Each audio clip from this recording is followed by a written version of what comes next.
के रूप में इसमें शिरकत की। सत्र के दौरान बारामूला निर्वाचन क्षेत्र के पार्टी कार्यकर्ताओं के साथ विस्तृत चर्चा की गई, जिसमें उन्होंने बीजेपी के इतिहास, विचारधारा और मूल सिद्धांतों पर विशेष रूप से प्रकाश डाला।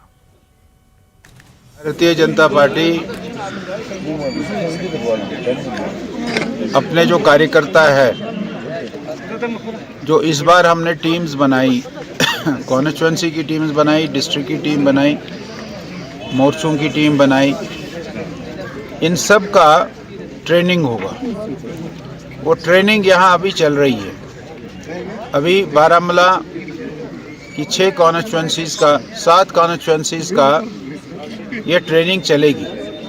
हर ट्रेनिंग 24 घंटे की रहेगी। हर कॉन्स्टिट्यूएंसी के कार्यकर्ता आएंगे, 24 घंटे रहेंगे और 24 घंटे के बाद जाएंगे और दूसरा आएगा।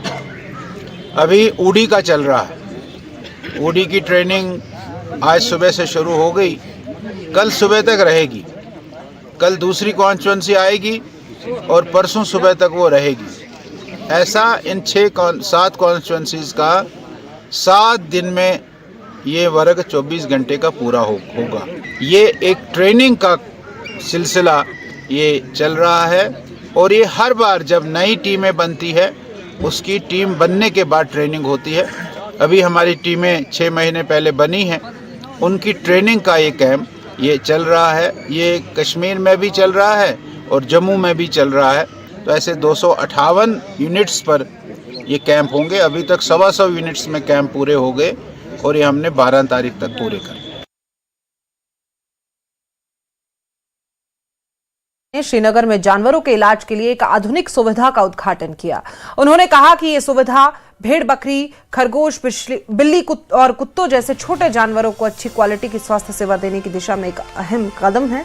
आधुनिक टेक्नोलॉजी से लैस ये सुविधा पालतू जानवरों के मालिकों और किसानों की जरूरतों को पूरा करेगी और उन्हें इलाज के बेहतर विकल्प देगी। डार ने आगे कहा, लोग इस सुविधा का लाभ उठा सकते हैं, खासकर अपने पालतू जानवरों और छोटे जानवरों के लिए। देखिए, अपने आप में एक फैसिलिटी है ये। छोटे एनिमल्स के लिए एक बड़ी फैसिलिटी है। इसमें शीप है, गोट है, रैबिट है और भी पेट्स है, कैट है, डॉग्स है। उनके लिए हमने मॉडर्न टेक्नोलॉजी की सहायता से हॉस्टल तैयार किया है, जिसमें तमाम जदीद तरीन जो है औजार जो अवेलेबल है यहाँ पर। तो लोग आ सकते हैं और इस फैसिलिटी का फायदा उठा सकते हैं। हमारी कोशिश है कि by and large animal husbandry, sheep husbandry की फैसिलिटीज जो है डिस्ट्रिक्ट्स में भी अवेलेबल है। अब कोशिश हमारी है कि हम उनको अपग्रेड किया जाए।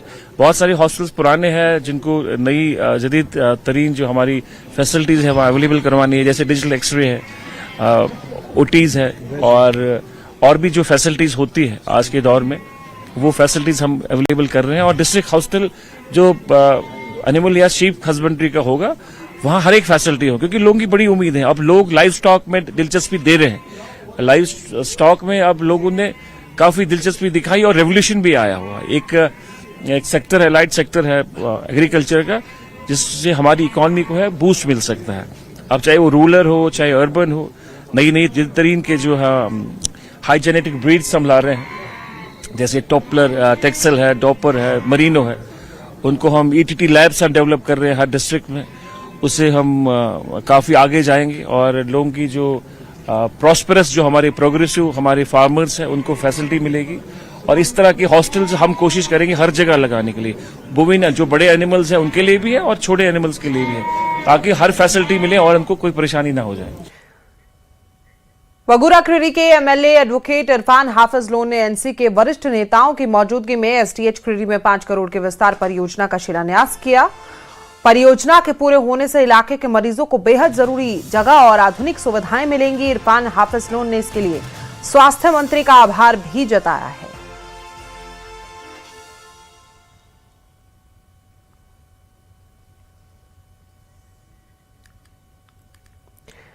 वगूरा क्रीरी के एमएलए एडवोकेट इरफान हाफिज लोन, जिन्होंने एनसी के वरिष्ठ नेताओं की मौजूदगी में एसटीएच क्रीरी में 5 करोड़ की विस्तार परियोजना का शिलान्यास किया है। परियोजना के पूरे होने से इलाके में मरीजों को बेहतर और जरूरी जगह और आधुनिक सुविधाएं मिलेंगी। लोग इससे खुश हैं। उन्होंने एमएलए का आभार व्यक्त किया। इरफान हाफिज लोन ने इसके लिए स्वास्थ्य मंत्री का आभार भी जताया।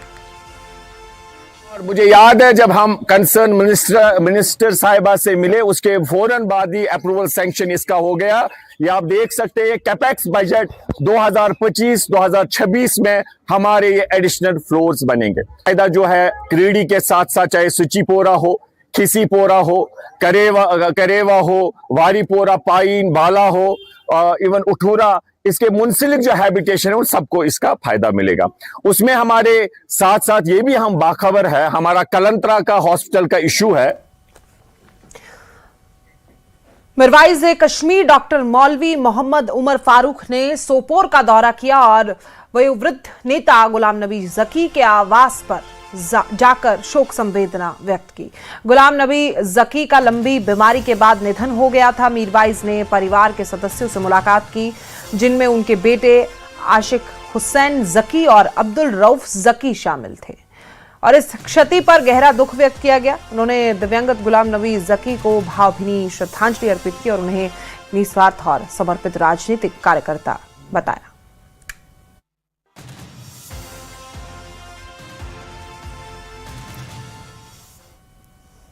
अखिल भारतीय पेंशन भोगी महासंघ फेडरेशन के बैनर तले राजौरी के सभी पेंशनर्स ने विरोध प्रदर्शन किया और उपायुक्त राजौरी को एक ज्ञापन सौंपा। उन्होंने सरकार से मांग की कि पेंशनर्स को 8वें वेतन आयोग के कार्यान्वयन में शामिल किया जाए और वो सभी डीसी कार्यालय के सामने धरने पर बैठे। वापस करो, वापस करो। अगर 97 मेरी एज है तो मेरी पेंशन में वो कटौती करेंगे, मेरे डीए नहीं देंगे, मेरा हक नहीं देंगे, क्या वो माँ बाप वाले नहीं है? आखिर वो भी अपने माँ बाप को रखते हैं। मैं ये कहता हूँ कि ये हक है हमारा, पेंशन कोई हत्या नहीं है, ये हमारा हक है। ये हर गवर्नमेंट दे रही है, पूरी वर्ल्ड में जो मुल्क है सब मुल्क अपने अपने पेंशनरों को कबल जो है बाकी जो पीछे जितनी सक्सेसिव गवर्नमेंट है वो जो बेनिफिट देती रही है, 5th पे कमीशन, 6th पे कमीशन, 7th पे कमीशन का, वही 8th पे कमीशन में भी पेंशनर्स जो है जिन्होंने अपनी पूरी जो लाइफ है वो इस मुल्क को, इस देश को बनाने में, कानून की पासदारी करने में दी है, तो आज उनके साथ वो लोग खिलवाड़ ना करें, क्योंकि ये जो लेजिस्लेचर जहाँ पे कानून बनाने वाले ये जो लोग हैं, ये अपनी जो तनख्वाह है उसको 4 गुना बढ़ा सकते हैं, लेकिन पेंशनर के लिए इनको 8th पे कमीशन में इनके पास फाइनेंस नहीं है, उसको एक्सेप्ट नहीं करते हैं। डीए हाइक जो है पेंशनर के हक में फौरी तौर पर वो भी किया जाए। सुप्रीम कोर्ट का ऑर्डर जो है पेंशनर्स के हक में उसको फौरी तौर पर इम्प्लीमेंट किया जाए और सिटीजन जो है उनका राइट जो है उसको बहाल किया जाए, ताकि पेंशनर जो है वो एक इज्जत की ज़िंदगी, एक शान की ज़िंदगी, एक डिग्निटी वाली ज़िंदगी जो है वो जी सके। लिहाजा अगर पेंशनर्स को पेंशन से महरूम रखोगे, सेंट्रल गवर्नमेंट हमारी रखना चाहती है, तो इससे मुल्क भर में एहतजाज हो जाएंगे, प्रोटेस्ट हो जाएंगे।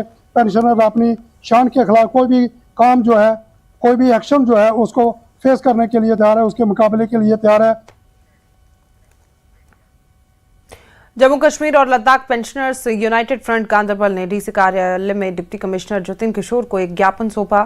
ज्ञापन में जिले भर के पेंशनरों को आ रही विभिन्न समस्याओं को उजागर किया गया। बैठक के दौरान प्रतिनिधिमंडल ने कई अहम मुद्दे उठाए, जिनमें पेंशन का समय पर भुगतान, चिकित्सा सुविधा में सुधार, बकाया राशि का भुगतान और सेवानिवृत्त कर्मचारियों के बेहतर कल्याणकारी उपायों की आवश्यकता शामिल थी। बैठक के सदस्यों ने मौजूदा हालात में पेंशनरों को पेश आ रही वित्तीय और स्वास्थ्य संबंधी चुनौतियों पर भी प्रकाश डाला। ये एश्योरेंस क्या क्या आपकी डिमांड से ये जेन्युइन है और ये हम आगे जहाँ हमारा जो हेड क्वार्टर है वहां तक पहुंचाएंगे। हम डी साहब के भी शुक्रगुजार हैं और हम अहद करते हैं कि सारे पेंशनर्स इकट्ठे हैं और जो घर में बैठे उनसे हम गुजारिश करते हैं कि आप भी मैदान में आ जाओ, ताकि जो हमारी डिमांड है वो हम हल कर सके। और मरकजी हुकूमत से हम अपने ऑनरेबल वजीर आजम से, मरकजी और हमारी फाइनेंस मिनिस्टर से गुजारिश करते हैं कि वो हमारी डिमांड जो है वो कंसिडर करें, ताकि जो हमारे सीनियर सिटीजन वो सड़क पर ना आ जाए। फल उत्पादकों ने हडपोरा राफियाबाद में एक बैठक का आयोजन किया। अलग अलग इलाकों से कई फल उत्पादक इस बैठक में शामिल हुए और उन्हें कीटनाशकों से जुड़े कई मुद्दों के साथ थी फल उत्पादकों के सामने आने वाली आम चुनौतियों का उठाया। उन्होंने कहा कि हम पिछले कई सालों से ये बदलाव देख रहे हैं, लेकिन अब तक कोई खास सुधार नहीं हुआ है। हमने इन मामलों को संबंधित एजेंसियों के सामने पहले ही उठाया है, ताकि सभी मुद्दों का जल्द से जल्द समाधान हो सके। बहुत सारी डिमांड्स हैं फ्रूट ग्रोवरों के, किसानों के। खासकर इस वक्त हमारा पीक सीजन जो चल रहा है फंजीसाइड का। फंजीसाइड मार्केट में डुप्लीकेट आ रहा है, इसका अभी हमें पता ही नहीं चल रहा है किसानों को, हमारे ग्रोवरों को, कि ओरिजिनल कौन सा फंजीसाइड है, डुप्लीकेट कौन सा फंजीसाइड है। हम हार्टिकल्चर डिपार्टमेंट से गुजारिश करते हैं कि वो इस जो दवाई जो फंजीसाइड मार्केट में है उसका परचेज किया जाए गांव-गांव, ताकि हमारे किसानों को, हमारे ग्रोवरों को ये पता चले कि कौन सा दवाई ओरिजिनल है, कौन सा दवाई डुप्लीकेट है। अल्हम्दुलिल्लाह ये ग्रोवर के जो भी मुश्किलात दरपेश ग्रोवर पाते हैं, चाहे वो अदियात के बारे में, चाहे वो फ्रूट मंडी के बारे में इनसे मुश्किलात है, या ट्रांसपोर्ट के जरिए मुश्किलात आते हैं, इनके तदोरत करने के लिए ही ये तंजीम और किसान जैसे मुल्क में इस किसान को एक दर्जा दिया है रीढ़ की हड्डी। इस रीढ़ की हड्डी पे जैसे हमें आज तक नजर आता है, इसको तोड़ने के लिए लोग खड़े हो गए। इन लोगों को हम जवाब देने के लिए ये यूनियन कायम की है, द फ्रूट ग्रोवर्स एसोसिएशन मराज। इंशाल्लाह इसके जरिए हम हर मुश्किलात का हल निकालेंगे। बेटी बचाओ बेटी पढ़ाओ योजना के तहत राजौरी जिला प्रशासन की ओर से एक पहल शुरू की गई है। विभिन्न स्कूलों में टैलेंट हंट कार्यक्रम शुरू किए गए और इसका फाइनल प्रतियोगिता पीजी कॉलेज राजौरी में आयोजित किया गया। विभिन्न स्कूलों में प्रथम स्थान प्राप्त करने वाली छात्राओं ने पीजी कॉलेज राजौरी में आयोजित इस फाइनल प्रतियोगिता में हिस्सा लिया। इस कार्यक्रम के डीसी राजौरी अभिषेक शर्मा बतौर मुख्य अतिथि के रूप में मौजूद रहे।